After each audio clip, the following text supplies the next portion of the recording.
जय हिंद दोस्तों। आज हम आपको यहाँ पे कक्षा 12 का रेखीय प्रोग्रामर का एक सवाल लेके आए हैं जो कि बहुत ही अच्छा प्रश्न है। इस एक्सरसाइज में केवल हमारी 12.1 एक्सरसाइज है और 12.2 जो पहले थी एक्सरसाइज वो हट गई है। केवल 12.1 एक्सरसाइज है। तो उसमें कुल कितने क्वेश्चन है यहाँ पे अगर आप आइडिया लगाएंगे तो 9 क्वेश्चन है। 7 क्वेश्चन तो आपके एक्सरसाइज में है और जो 2 हैं क्या कहते हैं वो एग्जाम्पल में है। ठीक है दोस्तों, तो 9 क्वेश्चन हुए। तो 9 क्वेश्चन आपके बस 9 ही क्वेश्चन जो है सारे क्वेश्चन एक जैसे हैं, एक ही प्रकार के। उसमें से एक क्वेश्चन मैं यहाँ पे करा रहा हूँ। तो ये वाला क्वेश्चन तो बहुत ही इंपॉर्टेंट है। आपका ये वाला कोई प्रश्न जो है 2015 में आया था, 2017 में भी पूछा गया है, 2019 में, 20 में, 22 में, 24 में भी पूछा गया है, 2024 में एफडी पेपर में पूछा गया है ये। ठीक है दोस्तों, तो रेखीय प्रोग्रामर कैसे करते हैं देखिएगा। हमारे पास दो ये सवाल दे रखा है, z बराबर 4x प्लस वाई का अधिकतम मान आलेखीय विधि द्वारा निम्नलिखित अवरोधों के अंतर्गत ज्ञात कीजिए। तो हम इसके अंदर ज्ञात करेंगे तो हमारे पास 2 समीकरण दे रखी हैं।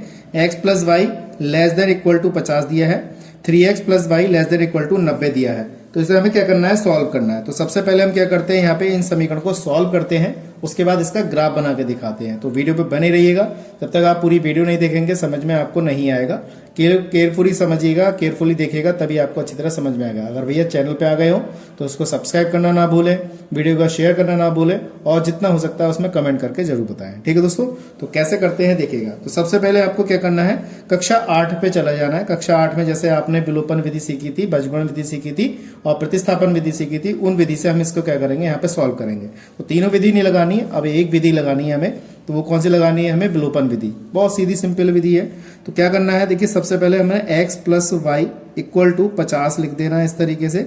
और यहाँ पे हमारे पास कितना दे रखा है, 3x plus Y equal to 90 लिख देना है। तो हमारे पास 2 ही समीकरण है और इसको इस टाइप से हमने लिख दिया। ठीक है, अब बहुत ही आसान तरीके से इसको सॉल्व कर लेते हैं।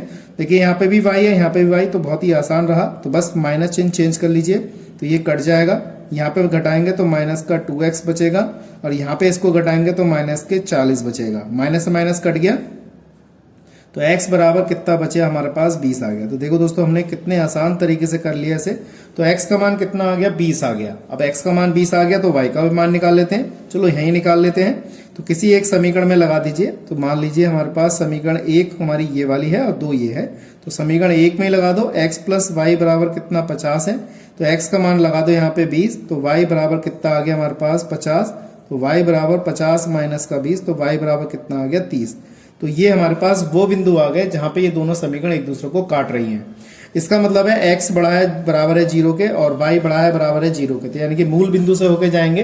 तो यहीं से हम इसको स्टार्ट करते हैं। तो सबसे पहली बात आती है यहाँ पर, इन दोनों समीकरण पर आधारित हमारी टेबल। ठीक है, इन दोनों समीकरण पर आधारित हमारी क्या रहेगी, टेबल रहेगी। वो चीज हम यहाँ पे सिखाते हैं। तो टेबल बहुत जरूरी है, इसको जरा ध्यान से समझिएगा। तो देखिए दोस्तों, हमने क्या किया, टेबल बनाने के लिए मैंने यहाँ पे एक थोड़ी सी छोटी सी टेबल बना दी है इन दोनों समीकरण से। तो इन दोनों समीकरण पर आधारित हमारी ये टेबल रहेगी। तो कैसे इसको भरा जाएगा ये देखिएगा। तो सबसे पहले हमारे पास दोस्तों ये समीकरण है हमारे पास। देखिए ये पहली समीकरण थी, x प्लस वाई बराबर 50 था और दूसरी समीकरण हमारे पास थी यहाँ पर 3x प्लस वाई बराबर 90। तो ये इन दोनों समीकरण से हम क्या करेंगे, इसको भर के रखेंगे। तो यहाँ पे क्या लिख देते हैं, ये x है और ये क्या है, y है। तो इसी टेबल का हम प्रयोग करेंगे, इसको क्या कहते हैं, आलेखीय विधि से इसको हल करेंगे। तो सबसे पहले हमने क्या किया, x का मान 0 लगाया। ध्यान से समझिएगा, x का मान 0 लगा रहे हैं और यहाँ पे मैं इसको हल करके दिखा रहा हूँ। ठीक है, अगर मैंने समीकरण 1 में x का मान 0 रखा है यहाँ पर, तो देखिए यहाँ पे 0 रखेंगे, प्लस y बराबर कितना, 50 हो जाएगा। तो y का मान 50 आ गया। ठीक है दोस्तों, जब मैंने x का मान 0 रखा है तो y का मान कितना आया है, 50 आया है। फिर दोस्तों इसी समीकरण में हम y बराबर 0 रखेंगे। सबसे आसान है 0 रखना, ठीक है, और बिंदु निकल जाएंगे और बहुत ही आसान, बहुत ही सुंदर चित्र बन के आएगा। तो हमारे पास मैंने y का मान क्या रखा, 0 रखा इसी समीकरण में। तो x प्लस वाई का मान 0, यहाँ पे 50 हो गया। तो x का मान भी कितना आ गया, 50 आ गया। तो हमने जब y का मान 0 रखा तो x का मान कितना आ गया दोस्तों, 50 आ गया। ठीक है, अब बात करते हैं दूसरी समीकरण की, यानी कि इसकी 3x प्लस वाई बराबर 90 की। हमने x का मान 0 रखा है यहाँ पर। अब x का मान 0 रखा तो ये तो टर्म 0 हो जाएगी, प्लस y बराबर कितना, 90 हो जाएगा। तो y का मान दोस्तों 90 आ गया। ठीक है, तो हमने जब x का मान 0 रखा है तो y का मान 90 आया है। ऐसी इसी प्रकार से हम क्या करेंगे, यहाँ पे y का मान 0 रखेंगे इस दूसरी समीकरण में। दूसरी समीकरण हमारे पास क्या है, आप जब देख रहे हैं, ये आगे हमारे पास कितना, 90। तो हमने क्या किया, 3x प्लस वाई की जगह 0 लगा दिया तो बराबर 90 हो गया। अब यहाँ पे हमारे पास 3x बराबर 90 है, तो ये कट जाएगा, तो x बराबर 3 3 9, तो ये 30 आ गया। ठीक है दोस्तों, तो यहाँ पे हमने जब y का मान 0 रखा तो x का मान कितना आ गया, 30 आ गया। ठीक है, तो टेबल अच्छी तरह समझ में आ गई होगी। और ये जो 2 बिंदु बचे हैं, ये इन बिंदुओं के लिए बचे हैं जो हमने यहाँ पे ज्ञात किए थे सबसे पहले। तो मैं बहुत आसान तरीके से सिखा रहा हूँ, स्टेप बाय स्टेप सीखिएगा। आपको इतना बढ़िया सॉल्यूशन किसी भी कॉपी किताब में नहीं मिलेगा और किसी भी के माध्यम से भी नहीं मिलेगा जो मैं आपको बता रहा हूँ। ध्यान से समझिएगा। तो x का मान कितना है, 20 है, और y का मान कितना है, 30 है। अब देखिए हमारे पास ये टेबल आ गई। मेरे पास इस समय ग्राफ पेपर नहीं है, ग्राफ पेपर में इसको बना के दिखाता, इसको इसी कॉपी पे बना के दिखाऊंगा। ग्राफ पे तो हर कोई बना के दिखाता है, आप नॉर्मल कॉपी पे बना के देखें तो बहुत बढ़िया चीज होती है। ठीक है दोस्तों, तो इसको हम बना के दिखाते हैं, कैसे करते हैं देखिएगा। तो इसको मैं थोड़ा सा छोटा कर देता हूं,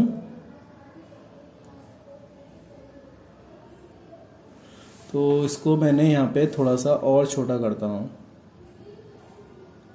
इस तरीके से हमारा अभी नहीं आएगा, अब आ जाएगा। ठीक है, अब हम इसकी लाइन खींचते हैं दोस्तों। तो देखिए दोस्तों, अब हम यहाँ पे खींचेंगे। सबसे पहले आप यहाँ पे देखिएगा, सबसे छोटी राशि कौन सी है, यहाँ पे हमारे पास 20 है, और सबसे बड़ी राशि हमारे पास क्या है, 90 है। तो यहाँ पे हम इसको खींचना शुरू करेंगे यहाँ पर। तो यहाँ पे हमने अपनी तरफ से कोई भी 2 अक्ष बना लिए, यहाँ पर x अक्ष और y अक्ष। तो मैं समझता हूँ आपको ये लाइन अच्छी तरीके से दिख रही होंगी। देखिए यहाँ पे हमारे पास माइनस में कोई भी पद नहीं है, तो माइनस में बनाने की जरूरत नहीं है। अगर दिखाना चाहे तो आप दिखा सकते हैं। ठीक है दोस्तों, दिखाना चाहें तो आप यहाँ पे आसानी से दिखा सकते हैं। तो हमने इसको यहाँ पे इस तरीके से मैंने यहाँ पे भी एक लाइन खींच दी। तो ये हमारे पास क्या है, x अक्ष है, और ये वाला हमारे पास क्या है, y अक्ष है, इस तरीके से। और ये हमारा मूल बिंदु है, इसके निर्देशांक 0 0 होते हैं। ये हमारा x डैश हो जाएगा, और ये नीचे वाला पद जो है वो y डैश हो जाएगा। ठीक है, तो अब हम सबसे पहले क्या करते हैं, यहाँ पर ये वाले बिंदु बनाने शुरू करते हैं। तो पहले हम बिंदु बनाने के लिए मैंने क्या किया, सभी स्केचों का प्रयोग कर लेता हूँ यहाँ पर। तो सब स्केचों का प्रयोग कर रहा हूँ, और हर लाइन के लिए मैं यहाँ पे बनाता हुआ चलूंगा। तो सबसे पहले हम क्या करेंगे, यहाँ पर पहले बिंदु डाल लेते हैं। देखिए सबसे छोटी राशि हमारे पास 20 है, और उसके बाद 90 है। तो सबसे पहले हम क्या करते हैं, 20-20 का अंतर ले लो। तो हमने क्या किया, एक बड़ा खाना बराबर 20 का मान लिया। ठीक है, दूसरा बड़ा खाना यहाँ पे हमने 40 का मान लिया। तीसरा बड़ा खाना हमने यहाँ पे 60 का मान लिया। चौथा हमने यहाँ पे इसका खाना जो है वो हमने 80 का मान लिया, और उसके बाद हमने यहाँ पे इसका 100 का मान लिया। ठीक है, इसके बाद ऐसे ही यहाँ पे हमने ये 20 का मान लिया, ये हमने यहाँ पर 40 का मान लिया, ये वाला हमने 60 का मान लिया, ये वाला हमने 80 का मान लिया, और ये वाला हमने 100 का मान लिया। अगर इधर दिखाना चाहे तो -20, -40, नीचे दिखाना चाहे तो -20 और -40। बस इतने बहुत हैं नीचे, क्योंकि ऊपर तो कोई पद दिया ही नहीं है, इसमें आराम से बन जाएगा। अब हम क्या करेंगे, सबसे पहले हमारे पास जो बात है वो बिंदुओं की है। तो बिंदु क्या है, x अक्ष पे पहले हम क्या करेंगे, पहली समीकरण के बिंदु बनाएंगे, ये वाले। ठीक है, तो हमारे पास देखिएगा सबसे पहले हमारे पास बहुत इंपॉर्टेंट चीज है, वो समझिए। तो x अक्ष पे 0 चलना है, y पे 50 चलना है। तो x अक्ष पे 0, तो 0 का मतलब आप यहीं पे खड़े हुए हैं, और y पे 50। तो 50 कहाँ पे होगा, ये 10 है, ये 20 है, ये 30 है, ये 40 है, तो ये 50 होगा। इस तरीके से बनाएंगे। तो ये वाले जो बिंदु आएंगे यहाँ पर, ठीक है दोस्तों, ये वाले जो बिंदु आएंगे वो कितने आएंगे, 0,50, इस तरीके से आ गए। ठीक है, इसके बाद इसी का x अक्ष पे 50, यानी कि 50 कदम यहाँ पे आएगा x अक्ष पे, ये हो जाएगा। तो यहाँ पे इसको लिख देते हैं, यहाँ पर x अक्ष पे कितना आ जाएगा, 50,0। अब इस वाले बिंदु को क्या करेंगे, आप मिला देंगे। तो इस वाले बिंदु को हम यहाँ पे मिलाएंगे। तो इसको हम मिला देते हैं इस तरीके से, ये हो जाएगा हमारे पास, हमने इसको इससे मिला दिया। ठीक है दोस्तों, बहुत आसान तरीके से सिखा रहा हूँ, ध्यान से समझिएगा, अच्छी तरह बनाना आ जाएगा। ये आ गया। अब ये हमारी पहली समीकरण के बिंदु आ गए। अब हम बात करते हैं दूसरी समीकरण के बिंदु। तो पहली समीकरण के जो बिंदु आए, हमने ये समीकरण खींची है, अब इसकी लाइन खींचते हैं। अब लाइन खींचने का तरीका क्या है, वो समीकरण पे आ जाओ।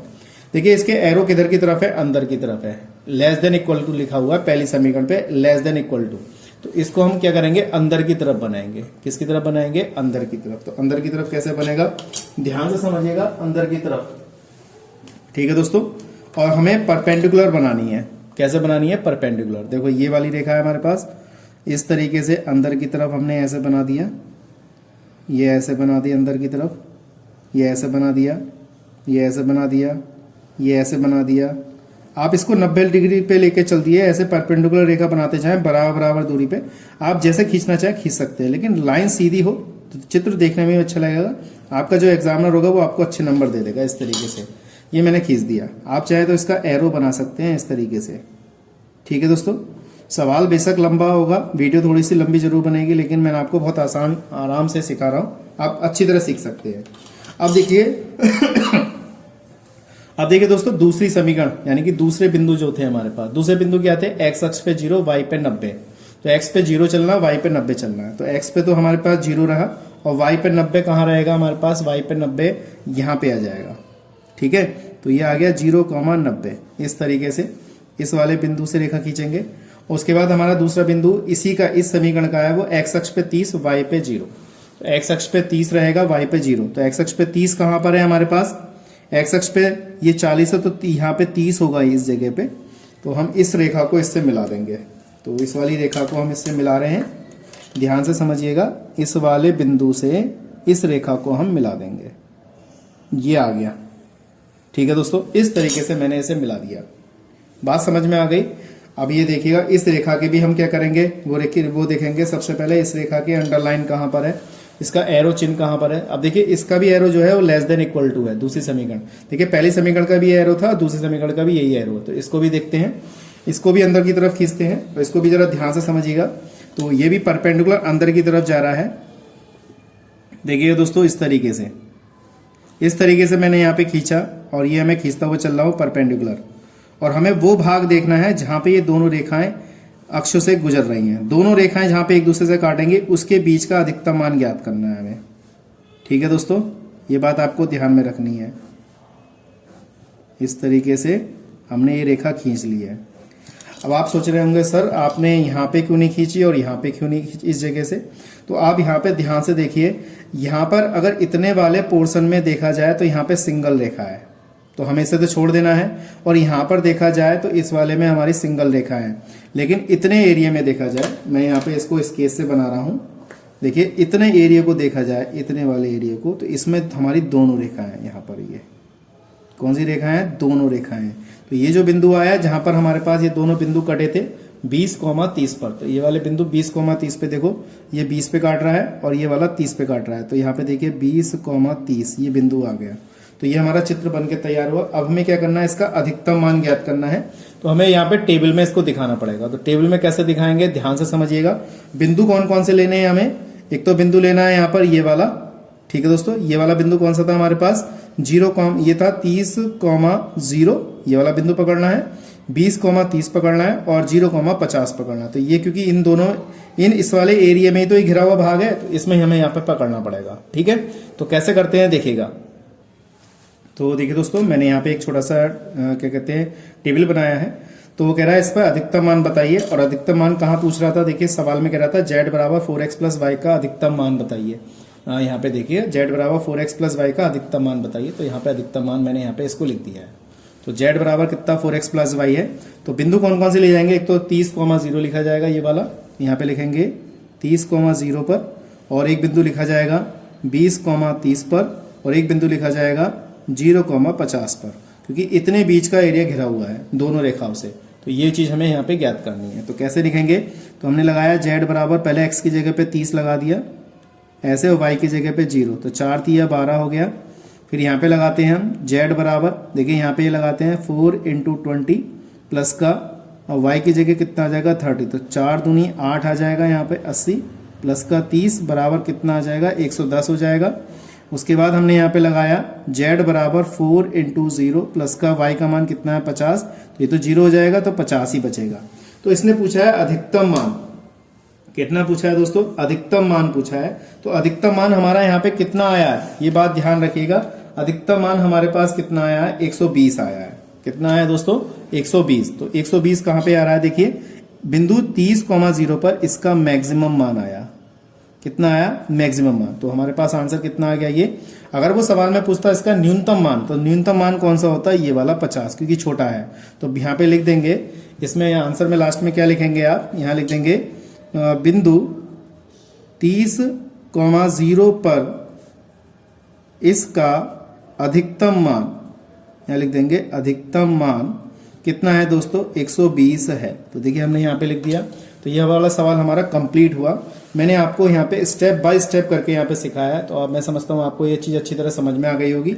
इस टाइप के सवाल जो है बहुत इंपॉर्टेंट है, आपका ये क्वेश्चन जरूर पेपर में आएगा इस टाइप का, इसको केयरफुली करिएगा। ठीक है दोस्तों, तो मैं समझता हूँ आपको ये चीज़ अच्छी तरह समझ में आएगी। चैनल पहली बार आए, चैनल को सब्सक्राइब कीजिएगा, वीडियो को शेयर कीजिएगा और कमेंट करके जरूर बताइएगा। ठीक है दोस्तों, तो आज के लिए इतना ही। नेक्स्ट वीडियो में मिलते हैं ऐसे इंटरेस्टिंग क्वेश्चनों के साथ। जय हिंद, जय भारत।